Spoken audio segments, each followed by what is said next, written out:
Tournament in 22 years. According to Nielsen, it netted an average of 11 million viewers. The tournament's final game was the highest rated NCAA title game in 18 years. Now, according to the American Gaming Association, Americans will wager $9.2 billion on the tournament this year. Money, money, money.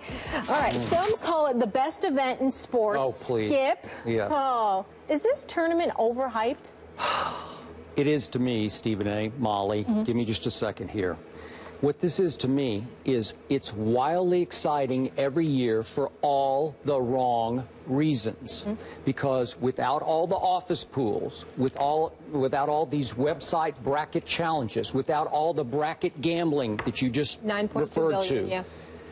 This would basically just become a whole lot of bad basketball that nobody would care about, because as we all know, the best college players are one-and-dones who are already playing pro basketball.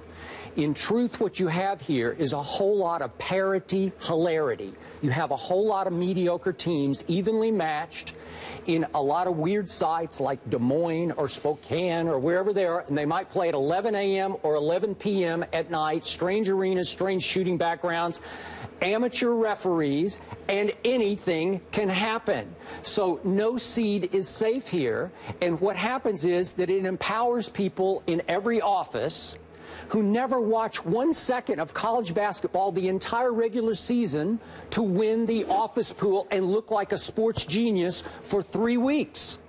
And what you have here is that what I've learned, and I tell you every year, the more you know, the more you've watched, the worse you're going to do. I promise you, you're better off right now picking mascots or colors or maybe your uncle's cousin's alma mater, if you know that one. Whatever you, just play pin the tail on the donkey, because you'll have a better chance of winning your office pool playing it that way. So here's the thing. You make office savants out of a whole lot of people who don't even care about college basketball. So you're bringing in millions of new viewers who would never watch this for any other reason except their brackets. So bottom line, people watch the college basketball playoffs because of their brackets for the most part. People watch the college football playoffs because they want to watch the college football, because it's great in and of itself.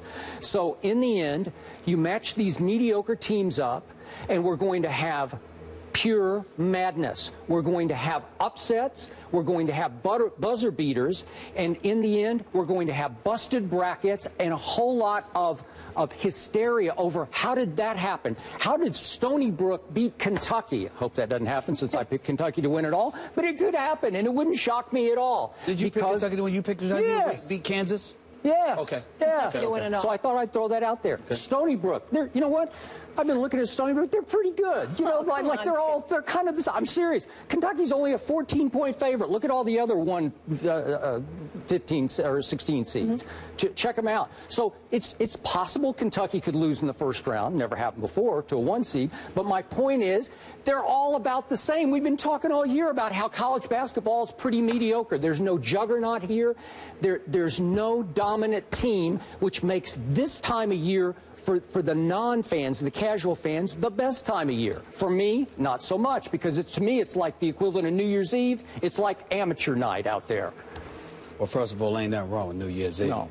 Especially when you have the right things to do. You know what? I stay in on New Year's Eve. I don't know about you. Well, you know, you can still stay in and have a good time, but that's beside the point. What I was trying to say is this. Skip, Greenberg, because what are you calling me that for? I'm getting ready to tell you. Because Greeny was basically saying the same thing. I've only been saying this for like 11 years on I'm the just show? telling you, you said it just yesterday. for the record. I'm just telling you, you said it yesterday. Well, I'm not. Are you accusing me of plagiarizing Mike Greenberg? Because I'm not. Not at all. I've written it for .com like 4 years ago. Just for the record. Well, just for the record. Well, I don't want to be accused. Well, just for the record, if you listen to the accusation, you would know what I'm accusing you of, and that wasn't it. Okay. I'm just saying that the comments emulated him from the perspective that essentially what it comes down to is this: what you really hate is the fact that it should be the best, going up against the best so we can really have a bona fide champion, as opposed to somebody just being lucky enough. They're an unknown. They come out of nowhere. And you know, it's just so haphazard. That's basically your argument, because that's basically what's his argument. And I'm saying that I get it. I understand it. But there's something about one and dones. There's something about knowing that, okay, when it's the playoffs, when it's the championship game, yes, those are ultimately worthy competitors going up against one another. The exciting part about March Madness is that you have a whole month of one and dones going on week after week after week. It's like, wow, this is what it's all about, and anything goes.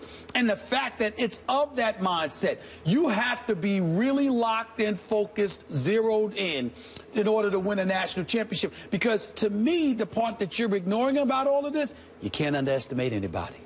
You don't know what you're facing. You don't know that this little Stony Brook, okay, in upstate New York, you don't know what this team could potentially do against Kentucky. You have no clue. They're not on national TV. They're not in the national spotlight. You don't know what they're made of, how they can shock. Valparaiso is on the map forever because of some of the things that they've shocked everybody with in the NCAA tournament. Butler went to back-to-back national championships. Why? Because, you know, Brad Stevens was coaching them, and now we found out this man is one hell of a coach, doing a hell of a job on the NBA level. He's at Butler, for crying out loud. This wasn't Indiana. This was Butler. So when you look at it from that perspective, you never know what you can discover, not just with players, but with coaches. You never know what level of greatness is going to emanate or from where.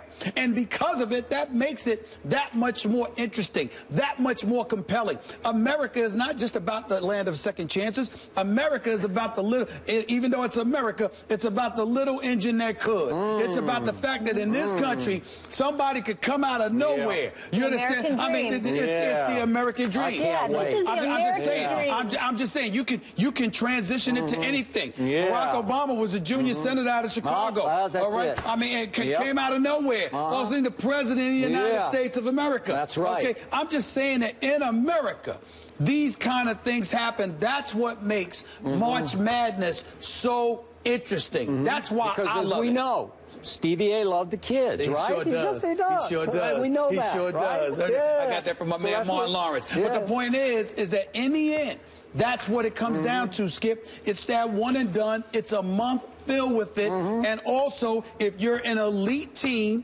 you can't afford to underestimate anybody. What level of focus, what level of discipline do you have? Because there's no elite team. That's the God's truth. Really? Look at Kansas. You going to draft anybody off the Kansas team? This year is kind of a down year. Come on now. But this is it's red. And by the way, I like Selden. I like Ellis and these. I mean, I like some of those guys. Are they Murray at Kentucky? No. Okay, you know, Ben Simmons ain't in the tournament, but he might go number one or number two. The best player in the country is not in the tournament. Well, that's his coach's fault. That's his coach's fault, as far as I'm concerned. That's just me. Yeah. But I love March Madness. I can't get enough of it. I really do. You know what I think? I love it. I think you're so competitive, and you hate that people that know nothing about basketball beat you in your brackets. I think that's part of the reason you're bitter. You get mad that they get to look like experts, and you hate it. Without question, that's a part of it, because that's how you are. That's how you are. You can't give amateurs their moment in the sun and let them think they know something for 3 weeks. Oh no, you got to take that away from them too. In my life, I've won one office pool, and guess what year it was? What? It was Carmelo's year at Syracuse. When I saw him during the regular season, I said he's the best player in the country, and I'm betting on him. And he put that team on his back and carried them all the way home. And that's the only year you like. I wanted the year Duke and Jay Williams won the national title. Okay. Really? That's right. Okay. All right, we're going to talk a little more college hoops here with Seth Green.